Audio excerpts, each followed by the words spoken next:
Welcome to our SPARC-Flow presentation. The SPARC project provides well-curated datasets for advancing bioelectronic medicine.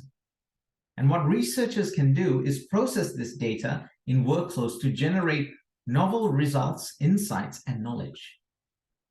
However, there's currently no option for users of SPARC data to easily describe their data processing workflows and their tools in a fair manner.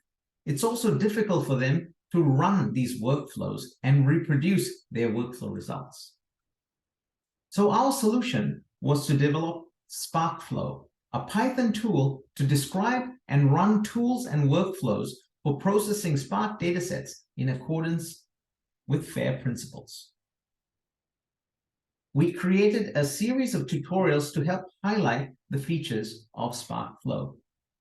This includes showing how we can reproduce a data processing workflow from an existing SPARC dataset. And we show how we can describe this workflow using standardized workflow and tool descriptions. And we then show how we can run this workflow both locally and on cloud-based platforms. We also proposed guidelines for enabling fair workflows and show how we incorporate these best practices in these tutorials. In terms of impact, SPARC-Flow supports the SPARC DRC and community developments. For example, SPARC-Flow could be used to describe tools and workflows that can then be contributed to the SPARC portal.